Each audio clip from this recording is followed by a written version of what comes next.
Well, I had some compression fittings on the fuel pump, and I just couldn't get those to stop leaking. So I'm just going to go ahead and put on some fittings with nipples on them, and I'll run some rubber line to the steel line, and then I think I'll have better luck with that. All right, time to bend up some fuel lines. Got to bend a line to go from the new fuel line I ran from the tank to the front of the subframe, and I'll have to bend up a line to go from there to the fuel pump. And then I may end up bending a new line going from the pump to the carb. I'll see. I might try to reuse the one I bent earlier. The problem is I used compression fittings before, and I just couldn't get them to seal. They would seep fuel. And so what I'm going to do is I'm using barb fittings on the pump, and I'm going to go ahead and use a small piece of rubber fuel line to join up the steel lines.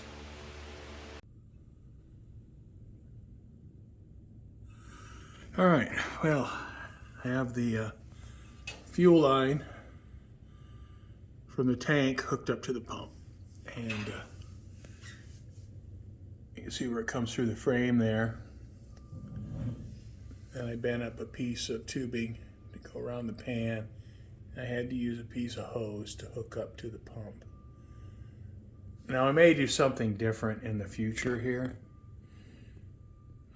where I'll bend up a line and eliminate some of this rubber hose.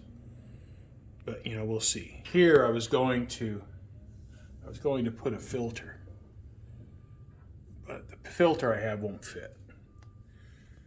So, I'll just have to readdress this in the future.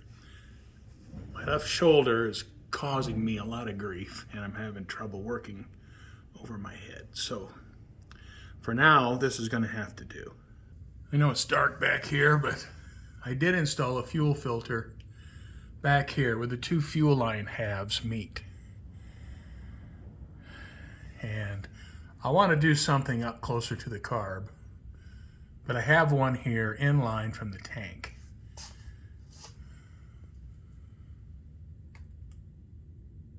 And this is a pretty good place because there's a gap in the two hard lines here, and this Holley filter fit perfectly. And get an idea where it's at. You can see.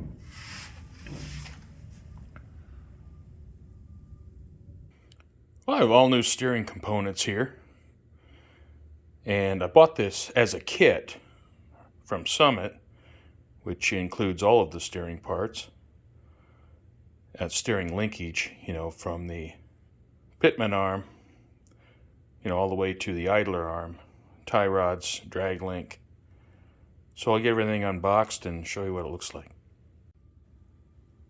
I have everything unboxed, and as you can see, I have a drag link, idler arm, 2 adjuster sleeves with jam nuts, 2 inner and 2 outer tie rods. Now generally I would paint these like a cast blast gray, but since they're already painted black, I think I'll just go ahead and go with that.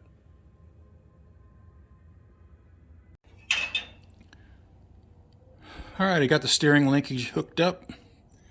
I don't have the pitman arm tightened up yet, but I have all the linkage tightened, and I got the cotter pins in place. Everything needs to be greased. And I need to adjust the tie rod adjusters. I have no idea where the alignment is. And I'll just kind of eyeball it. Just good enough to drive it a couple miles to get the front end aligned. But, you can see everything. Everything's connected. And the kit it's a nice kit. And I bought the kit from Summit, a complete package. And it's Pro Forged, that's the brand name. And it's all, I think it's got a real nice finish on it, the painted finish. I don't know if it's paint, I don't know if it's powder coat, but it looks pretty durable. Well, time to install the front sway bar. It's coated in POR 15. have centric parts bushings here. Couldn't find any red ones with a big old 1 1/4 inch sway bar, so I got black ones. I got red energy suspension standoffs that connect the sway bar to the control arm. And I have the rubber bushings on the sway bar lubed with the same lube that used on the control arms. So it's ready to go. And last night I put on the front sway bar.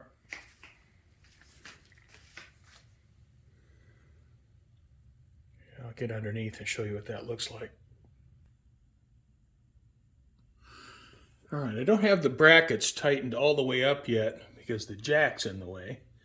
So I'm going to have to move the jack so I can tighten up the bracket. And I got the polyurethane bushings here. I have those lubed with the energy suspension polyurethane bushing lube. And the same story for this side. You know, I got to move the jack stand to tighten up the bracket. I left the standoffs loose, and I'll leave those loose over the summer. So I want the suspension to sit on the springs without anything holding it up. So I want all the weight as much as possible on the springs to get the springs to settle in. And you know, it's same for the right side. The standoffs are loose. Well, I'm at the point where I think the next big job will be to bleed the brakes. And once that's done, I can get all the wheels and tires on the car and set the car down on the wheels and tires and just see where the suspension is at. So that'll be, I'm looking forward to that. I want to see how the car is going to sit. And then after that, I'll make any adjustments to the front shocks as I need to. There's still a dozen small jobs that need to be done before I can fire the engine up. And I'll work those off as I come up to them. As always, thank you for watching. And hopefully next time I'll have the car sitting down on all 4 wheels and tires.